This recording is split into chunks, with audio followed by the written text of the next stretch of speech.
வணக்கம் நட்புகளே, நான் உங்கள் எழுத்துக்களின் உயிர் ஆர்ஜே ரஞ்சனி. இப்போது எழுத்தாளர் ரோஸ்லின் பேகம் அவர்களின் முத்தத்தின் காயம் கதையின் தொடர்ச்சியை காணலாம். காயம் பகுதி 5. ஹே நில்லு! அவன் குரல் சத்தமாக ஒலிக்க அப்படியே நின்று திரும்பினாள். என்ன வீரா? என்னது இது? அவள் கையை பற்றினான். அது வீரா, டீ போடும்போது சுட்டுக்கிட்டேன், அவள் இழித்து கொண்டே கூறினாள். பதிலுக்கு அவன் கோவத்தில் முறைத்தான். அவன் முறைப்பில் அமைதியாகினாள். அவன் அவளிடம் பேசவே இல்லை, அமைதியாக நடந்தான். அவளும் குட்டி போட்ட பூனை போல அவன் பின் சென்றாள். காயத்துக்கு மருந்து வாங்க மெடிக்கல் ஷாப்பில் நின்றான். மருந்து வாங்கி திரும்பினான். அவனை பார்க்காமல் தலைகுனிந்து வந்தவள் அவன் மேல் இடித்து நின்றாள். அதற்கும் அவன் முறைப்பை பதிலாக தந்தான். அவள் உதட்டை பிதுக்கிக் கொண்டு அழுக தயாராக இருந்தாள். இப்போ கண்ணீர் வந்துச்சு, நடக்கிறதே வேற. அவளை மிரட்டிவிட்டு அவளின் கையை எடுத்து அவன் தோள் மேல் வைத்து சூடுபட்ட இடத்தில் மருந்து தடவி விட்டான். இவனின் கோபம் அவளின் தொடர் காயங்களை கண்டுதான். இந்த முறை அவன் மிரட்டல் மீறி கண்ணீர் வந்தது. அவன் கோபத்தை கண்டு இல்லை, யாரென்று தெரியாத பெண்ணின் மீது அவன் கொண்டுள்ள அக்கறையை பார்த்து. அதுவும் நண்பனுக்காக தன்னை குழந்தை போல பார்த்து கொள்கிறானே என்று கண்ணீர் வந்தது. இவனின் காதலை பற்றி அறிந்தால் இப்படி பேசுவாளா? சரியான அழுமூஞ்சி. அவள் கண்ணை துடைத்துவிட்டு மூக்கை பிடித்து ஆட்டி சிரித்தான். நீயும் தான் சிடுமூஞ்சி. அவன் கையை தட்டிவிட்டாள். அந்த அடி அவளுக்கு பலமே, ஆனால் அவனுக்குத்தான் காற்று அடித்தது போல இருந்தது. அவளின் செய்கையை பார்த்து வாய்விட்டே சிரித்து விட்டான்.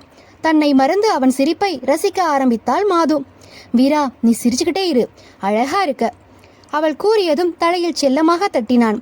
அவன் தட்டிய பின் தான் நிலையறிந்தாள். மேடம், எவ்வளோ நேரம் வாசலிலே நிற்பீங்க? ஆரத்தி எடுத்து வரவேற்கணுமா? அப்போதுதான் அவள் முன் இருக்கும் வீட்டை கவனித்துவிட்டு அவளை நினைத்து அவளே தலையில் அடித்து கொண்டாள். உள்ளே சென்ற இருவரும் வீட்டை சுற்றி பார்த்தார்கள். அவள் வீட்டை பார்த்து ஓகே சொல்வதற்குள் அவளை அங்கிருந்து அழைத்து வந்தான். அதுக்குள்ள என்ன அவசரம் வீரா? நான் முழுசா இனி பார்க்கவே இல்லை.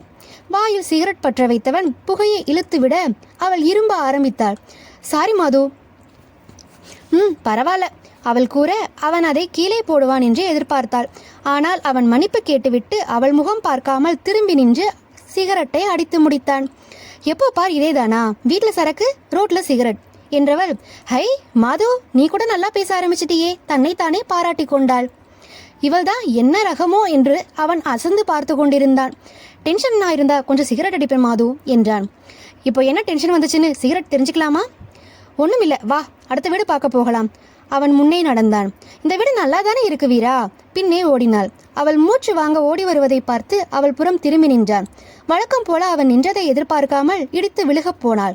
அவள் இடையில் கை வைத்து பிடித்து விட்டான். பைத்தியமாடி நீ, எதுக்கு இப்படி மூச்சு வாங்க ஓடி வர? அவளை கையில் தாங்கியும் திட்ட ஆரம்பித்தான். நீதான் வீரா பைத்தியம், மெதுவா நடக்கணும், இவ்வளோ வேகமா நடந்தா நான் ஓடிதானே வருவேன். அவளும் சொல்ல வந்த விஷயத்தை வேகமாக கூறி முடித்தாள். சாரி மாது. போது உன் சாரி. இன்னைக்கு எத்தனை தடவை கேட்டுட்டு தெரியுமா? வர வர ரொம்ப தான் கோவப்படுற வீரா நீ. நேத்து முழுக்க நல்லா தானே இருந்த, இன்னைக்கு என்ன வந்துச்சு? அவளை பிரிய போகிறான். அதுதான் அவன் கோவத்திற்கு காரணம். அவர்களை பார்த்து ஒரு தள்ளுவண்டிக்காரர் ஹிந்தியில் திட்டிவிட்டு போக அப்போதுதான் வீராவுக்கு புரிந்தது. அவளை தாங்கி பிடித்தவன் இன்னும் விடுவிக்கவில்லை என்று. அவளை விடுவித்தவன் நடுரோட்டிலிருந்து ஓரமாக அழைத்து சென்று நடக்க ஆரம்பித்தான். அவர் என்ன சொன்னார் வீரா என்று கேட்டாள். வீட்டில் பண்ண வேண்டிய ரொமான்ஸை நடு ரோட்டில் பண்ணுறீங்களேன்னு கேவலமாக திட்டிட்டு போறாரு. நான் உனக்கு புரியும்படி விளக்கிட்டேன், போதுமா? அவன் சாதாரணமாக கூறிவிட்டு நடக்க அவள் வாயை பிளந்து கொண்டு அந்த தெருவை பார்க்க அனைவரும் இவர்களை தான் பார்த்தார்கள். அதற்கு காரணமானவனை முறைக்கலாம் என்று பார்த்தாள். ஆனால் அவனோ முன்னே நடந்து சென்று கொண்டிருந்தான். பிறகு அவளை அறிந்தவன் அவளுக்காக நின்றான். அவள் வரவும் இருவரும் இணைந்து நடக்க ஆரம்பித்தார்கள். ஒரு துணிக்கடைக்குள் சென்றான் அவன். இங்க எதுக்கு வீரா? அப்போ வீடு பார்க்க கொஞ்சம் பேசாம அமைதியா வரியா மாது? கடிந்து கொண்டான். அவன் திட்டிக் கொண்டிருக்க அவள் கண்களில் கண்ணீர் தேங்கியது. அவனுக்கு பாரமாக இருக்கோமோ நாம்? அதான் திட்டுகிறான். அந்த அழுகையை கடினப்பட்டு அடக்கிக் கொண்டு கடைக்குள் நுழைந்தாள். அந்த கடையில் ஒரு பெண்ணிடம் அவன் ஏதோ கூற பதிலுக்கு அவள் எதையோ கேட்டாள். அதன் பின் மாதுரியை தேட அவள் கவனம் இங்கு இல்லை. கவலையாக நின்றாள். அவளின் மனதை புரிந்து கொண்டவன் அவன் புத்தியை நினைத்து அவனே கடுப்பாகினான்.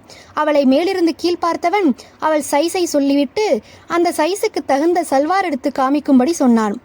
மாதுக்குட்டி, இதுல உனக்கு பிடிச்ச சல்வாரை பாரு. எனக்கு எதுக்கு ட்ரெஸ்? என்கிட்ட இருக்கு. அவன் முகம் பார்க்காமல் கோபித்து கொண்டு கூறினாள். அவனின் குட்டி என்ற புதிய அழைப்பையும் கவனிக்க மறக்கவில்லை. உன்கிட்ட ட்ரெஸ் இருக்கு, நான் இல்லைன்னு சொன்னேனா? இதுல உனக்கு பிடிச்சத பாரு. உங்களுக்கு எதுக்குங்க சிரமம்? இந்த உடை தான் எனக்கு இருக்கு, எனக்கு பிடிச்சிருக்கு, எனக்கு இதுவே போதும் என்ற தாவணியை கூறினாள். அவளின் புதிய பேச்சும் மரியாதையும் அவனுக்கு கோபத்தை ஏற்றியது. அவன் கோவப்படக்கூடாது என்றுதான் நினைக்கிறான். இவள் அவன் கோவப்படும்படி செய்து கொண்டே இருக்கிறாள். அவனும் என்னதான் செய்வான்? உன்கிட்ட கேட்டது என் தப்பு தான். அவனே சில சல்வார் செலக்ட் செய்து பேக் பண்ண சொல்லி பணம் கொடுத்தான். அதில் ஒன்றை அவள் கையில் கொடுத்து மாற்றி விட்டு வரும்படி கூறினான். இதில் என்ன குறைச்சல் இருக்கு? எனக்கு இதுதான் பிடிச்சிருக்கு, மாற்ற மாட்டேன் போ என்றாள். உன்னை சுற்றி பாரு மாது, எல்லாரும் ஒன்னதான் பார்க்குறாங்க. அவங்க கடைக்கு ட்ரெஸ் வாங்க வந்திருக்கோம், நம்ம மட்டும்தான் இருக்கோம், அதுதான் பார்க்குறாங்க. இதில் என்ன இருக்கு வீரா?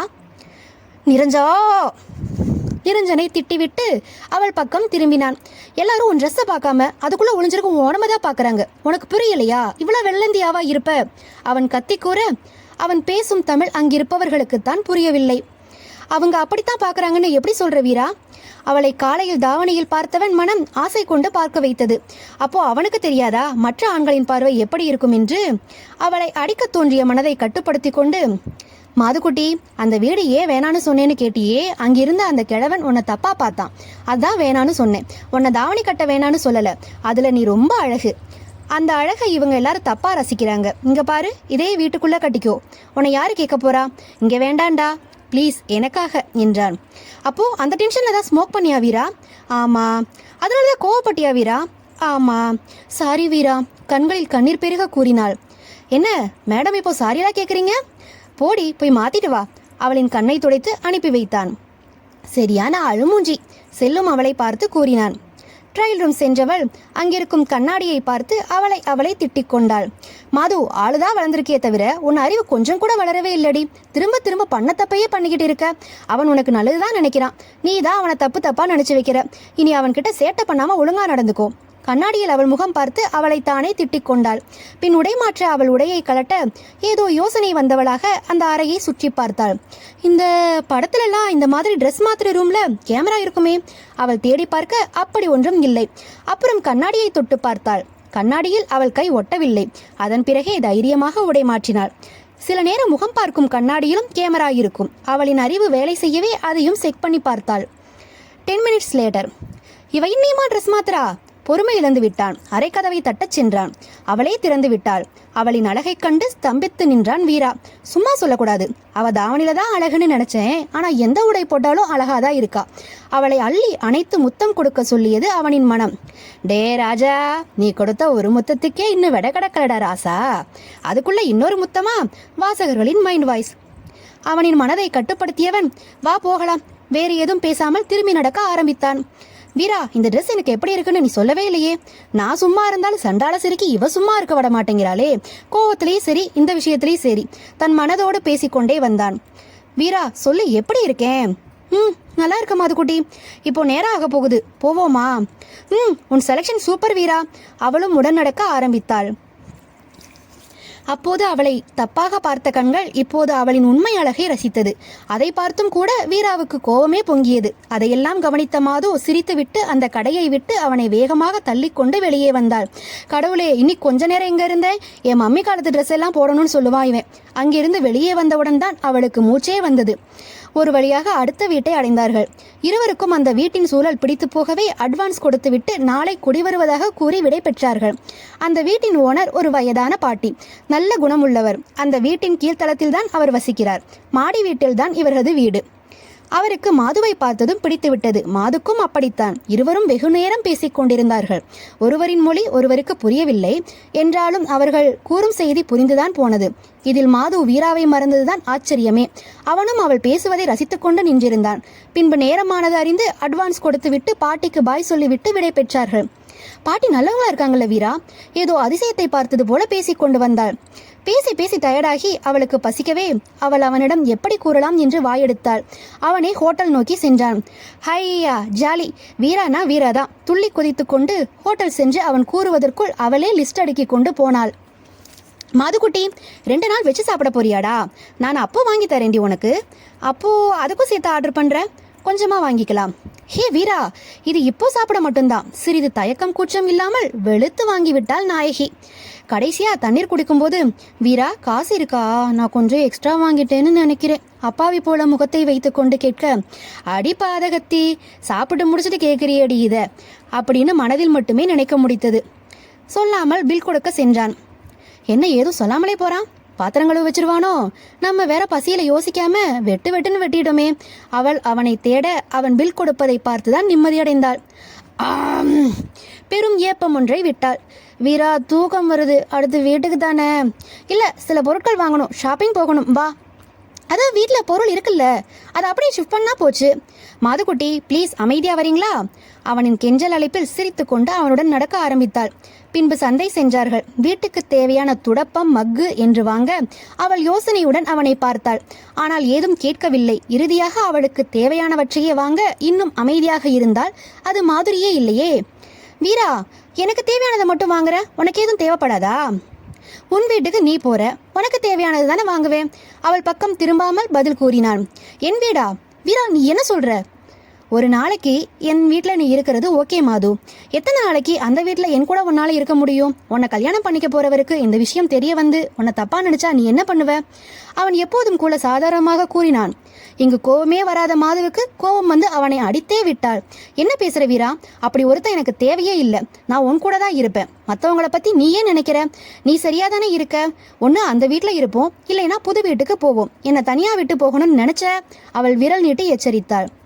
இவன் காதல் தானே இப்போ இடிக்குது. இவளின் அந்த பாசம் இவனுக்கு நிம்மதி கொடுத்தாலும் அதனுடனேயே இவனை பற்றியல்லவா அவள் யோசிக்கிறாள். அவன் ஏதும் சொல்லாமல் நடக்க ஆரம்பித்தான். வீரா, என்ன சொல்ற? பதில் சொல்லிட்டு போ. பதில் சொல்லிட்டு போடா, கத்தினாள். முடியாது மாது, நீ அங்கதான் இருக்கணும். காயம் தொடரும்.